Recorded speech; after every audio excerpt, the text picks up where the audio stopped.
Assalamualaikum warahmatullahi wabarakatuh. Perkenalkan, nama saya Widiawati dari kelas 11 TKJ. Saya di sini ingin mempresentasikan tentang prototype pada bisnis perangkat keras. Konsep dalam prototype.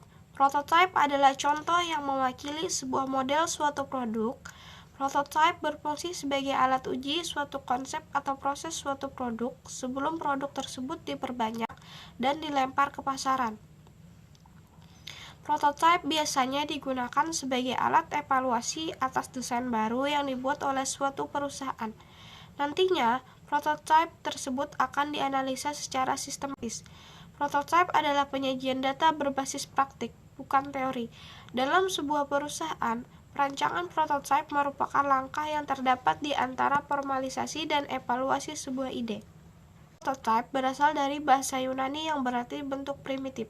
Kata tersebut merupakan bentuk netral dari kata Yunani yang berarti asli primitif.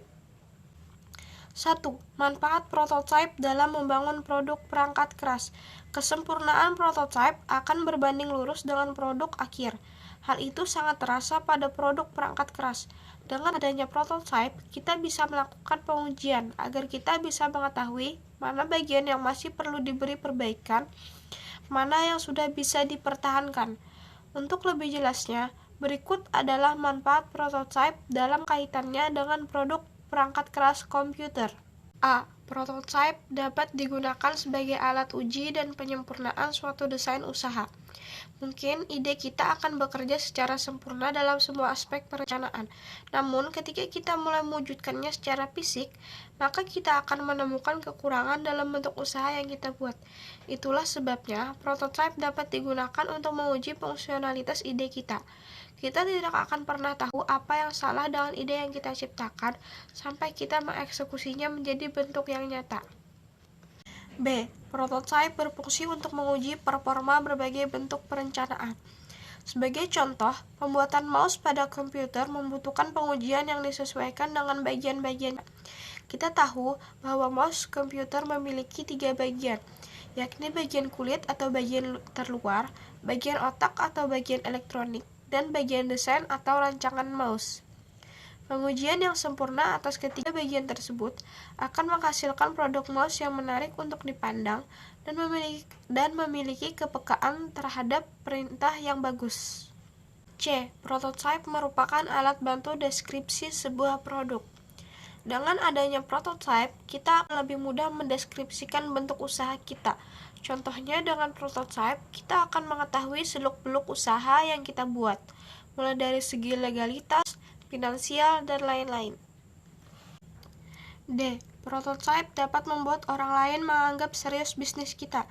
Ketika kita menjumpai mitra bisnis atau pihak penalang dana, akan menjadi lebih menyenangkan apabila kita sudah menyediakan prototipe badan usaha yang kita buat. Dengan itu, kita akan menjadi berbeda dari lusinan orang lain yang akan datang dengan mitra bisnis atau penalang dana hanya dengan ide abstrak. Akibatnya, kita akan dipandang sebagai profesional yang memiliki tujuan nyata, bukan hanya seorang penemu dengan ide yang potensial. 2. Menentukan konsep desain prototipe. Sebelum kegiatan menentukan konsep pembuatan prototipe desain produk, kita harus mengetahui metode-metode dalam konsep desain prototipe-nya. Berikut merupakan penjelasan mengenai metode dalam desain prototipe. A. Prototipe kertas. Prototipe kertas adalah pembuatan prototipe yang dilakukan di atas sebuah kertas. Tujuannya adalah untuk mendapatkan informasi pada desain awal produk. Prototipe kertas dapat memberikan informasi dalam proses awal pembuatan desain sehingga kita mengetahui apakah kita menuju ke arah yang benar atau salah.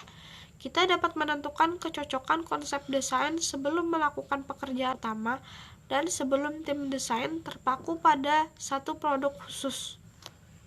B. Prototipe cepat.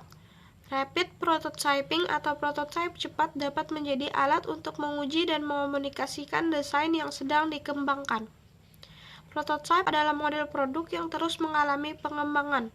Maka semakin sesuai suatu prototipe dengan produk akhir, maka makin efektif pengujian dan dalam suatu prototipe. Salah satu media yang biasa digunakan dalam rapid prototype adalah kertas Cinder 2003. Terima kasih atas perhatiannya. Kurang lebihnya saya mohon maaf. Demikian akhir presentasi saya. Semoga bisa dimengerti dan bermanfaat untuk kita semua. Wassalamualaikum warahmatullahi wabarakatuh.